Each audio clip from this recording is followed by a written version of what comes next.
Welcome to FOXSOUL's Black Report. This is the space where we bring you Black America's headline news, views, and opinions. I'm Romeo. Hey there, I'm Brooke Thomas. I'm Demi. And I'm Melissa. On today's report, talk show host Flame Monroe is here to discuss transgenders and the sports debate. Atlanta Mayor Keisha Lance Bottoms makes a surprise announcement, and San Francisco Mayor London Breed announces awards for African Americans. Florida's new voting law has been hit with 2 federal lawsuits. Derek Chauvin and 3 other former Minneapolis police officers will now all face federal charges. We have the latest on the IRS backlog, plus there's a new president at LSU. Find out which governors sign bills to pay college athletes, states plan to end pandemic unemployment benefits, and details on a Chinese rocket headed to Earth. All right, we have all of that and so much more. So if you're ready, it's our voice and our truth. Let's get it. To me, this reeks of conflict of interest. Do we know if he actually waved a gun? We only hear one side of the story. This just really did make me feel good that the justice system did what they needed to. We're going to keep following this story, and we will have the latest for you.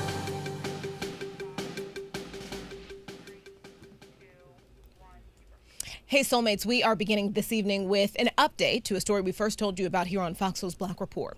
Florida's new Republican-backed voting law has been hit with 2 federal lawsuits alleging illegal voting restrictions. The Hill reports Democratic attorney Mark Elias filed the first lawsuit on behalf of the League of Women Voters of Florida, the Black Voters Matter Fund, and the Florida Alliance for Retired Americans. The lawsuit alleges the new law will result in illegal discrimination against voters of color. That's Mark Elias. You're looking at him right now. Now for the second lawsuit, the NAACP Legal Defense and Educational Fund, Disabilities Rights Florida, and Common Cause filed this suit alleging the law violates constitutional protections and the 1965 Voting Rights Act. Let's talk about what's in the bill, right? Very similar to Georgia's bill. New restrictions on the use of absentee ballot drop boxes. Additional requirements when it comes to voters who are looking for alternatives to in-person voting. We saw everyone massively needed alternatives. Many people across the country needed those alternatives during the pandemic.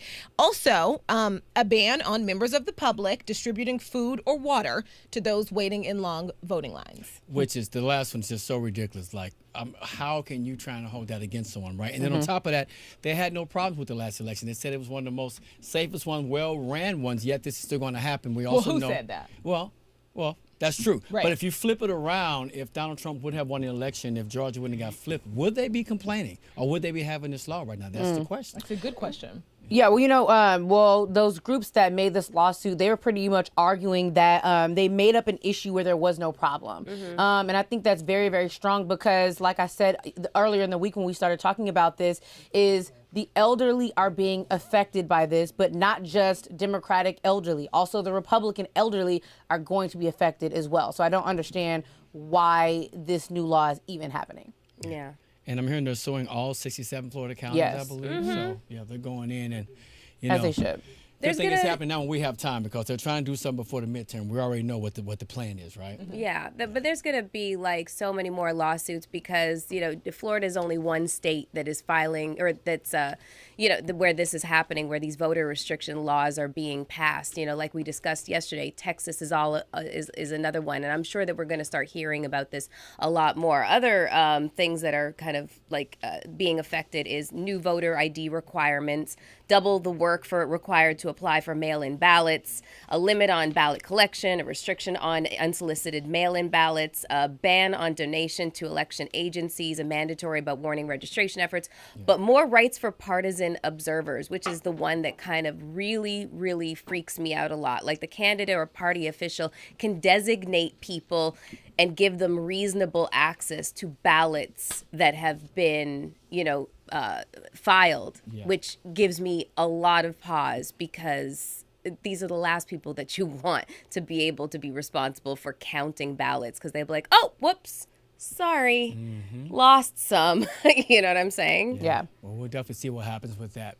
A federal grand jury has indicted 4 former Minneapolis police officers in connection with the death of George Floyd, alleging the officers violated Floyd's constitutional rights, according to the court documents filed in the federal court in Minnesota.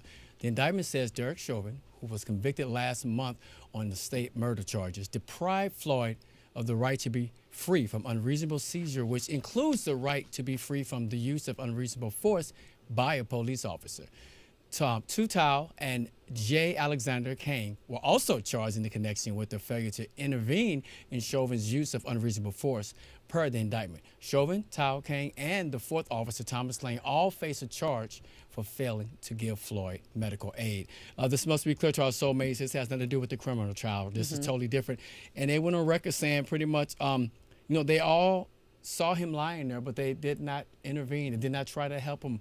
They did not step in and do anything at all. They watched this man die right there. The whole world did, and it's so painful, right? And we do know that the three officers that were charged, other than Chauvin, who's in jail, they were released on $25,000 bond. But I'm glad all this is coming to surface, and they should get off charges. And this is, according to reports, what Derek Chauvin specifically wanted to avoid. Because you'll remember a few months ago, before the trial, there were reports that there had been a settlement discussion between Derek Chauvin's attorneys and hoping to get the, at then, William Barr-led Department of Justice involved, because he's, as you mentioned, facing state charges and was willing to plead guilty if his lawyers could formulate a deal that would include the feds, if the feds would agree as part of this deal to not come after him federally, then he would agree to plead guilty to a state charge.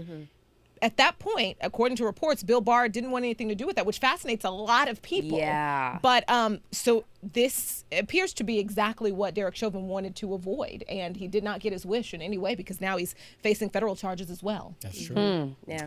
All right, so a story actually coming out of Atlanta now. Atlanta Mayor Keisha Lance Bottoms will not be seeking a second term. The mayor announced the news in an open letter to the city released on Thursday evening, according to Fox Atlanta. The city's 60th mayor initially made the announcement on an online chat with staff and close supporters on Thursday evening. Mayor Bottoms held a news conference this morning and had this to say. Nearly 70% of the people in this city still like me. If the race for mayor were held today, I would win this race without a runoff. That's not me making it up. I've seen the poll numbers. And even with all of those things that I know to be true, and I know what I could do, just because you can do it doesn't always necessarily mean that you should do it. I can be mayor again, but there's a reason that there are elections every 4 years, and in the same way the people have the opportunity to make a decision every 4 years, candidates also have the opportunity to make a decision. And the decision that I have made after thoughtful prayer and consideration is not to seek another term as mayor of this city. So like she said, she does have a 68% positive rating with the city. But, you guys remember, so she turned down that cabinet position with Biden. Her and Biden are very close. She was also one of President Biden's first and prominent supporters in the South. And so even when we announced that she turned down that cabinet position with Biden, I was like, she had something under her sleeve. Like, there's no way she's going to turn down a position with Biden. Now she's not seeking re-election. So a lot of people online we're entering Stacey Abrams into the chat, and we're thinking that maybe she's going to run for governor and that Stacey Abrams is going to run for mayor. So that was kind of a lot of conversation online. And I could totally see that. I cannot see, Mayor Bottoms leaving altogether. She's too prominent and important to the city. I can't see her just not being an influential person in the city anymore. Like, I think she's working on something behind the scenes. That's what my instinct is telling me. It's going to be interesting to see where she goes, because word on the street is that she is being solicited by a lot of corporations for a high level position, executive level position that comes with a significant pay increase than what she receives as the mayor of Atlanta. Yes. And then if we really think about what she's had to endure a Republican governor who is a Trump sycophant. You know what I'm saying? Mm-hmm. So basically everything that she says for the prosperity and health of the citizens of Atlanta, he goes against it. So she's had to battle that. She's had to battle citizens that have basically ignored all CDC guidelines as it relates to keeping them safe during the pandemic. She has been up against a lot of stuff. So if she wanted to take a break from politics, I, for one, would not judge her, because guess what? that level of pressure will age the hell out of you. So, go be beautiful, girlfriend, and get your money, whatever she plans on doing. As Demi kind of mentions, I think everyone's spidey senses are tingling right now, right? What is actually going on here? There are a lot of unanswered questions. Why the timing?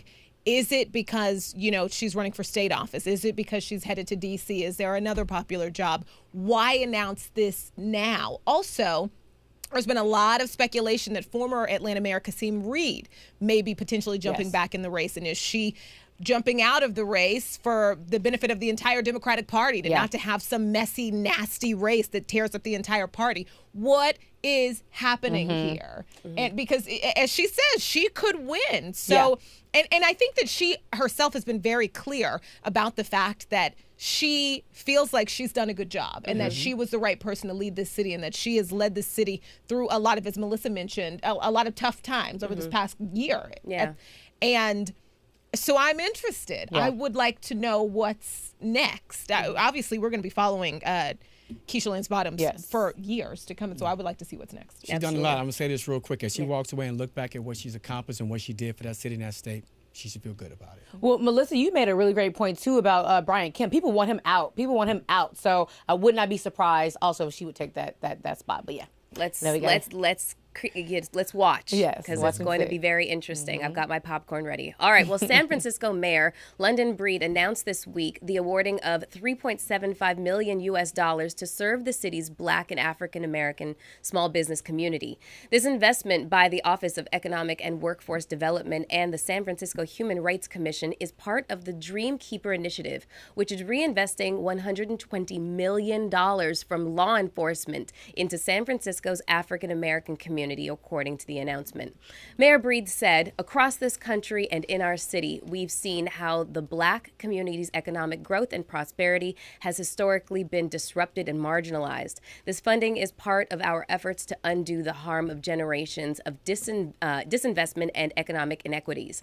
As part of the Dream Keeper initiative, it has awarded 17 Black serving community organizations with funding to provide services for African American businesses, entrepreneurs, and the African American and Black communities in San Francisco." Now, London Breed, she has a little bit of an issue, and that is the depopulation of San Francisco, a major city in the U.S. of Black people. They're basically fleeing that city because of, disenfranchisement and marginalized. And just we did a story maybe a couple of weeks ago about how Black homeowners, their houses are being valued at dramatically less than their white counterparts. And so what she's doing is incredibly progressive, because the Justice for George Floyd policing bill is sitting in the Senate collecting dust. So what she's doing is she is actually defunding the police. Progressive municipal and local politicians like her defunding the police and removing bloated budgets, or part of the bloated budgets, and assigning it to African American entrepreneurs, businesses, and citizens as an incentive to keep them in San Francisco. I think that it's a really incredible thing that she's doing, and I can't wait to see other cities follow suit. Love hearing stories like this. I can't wait to hear more. And we just talked about San Francisco. Was it yesterday? Yeah, we did. First African American Reparations Committee. So they're getting it right.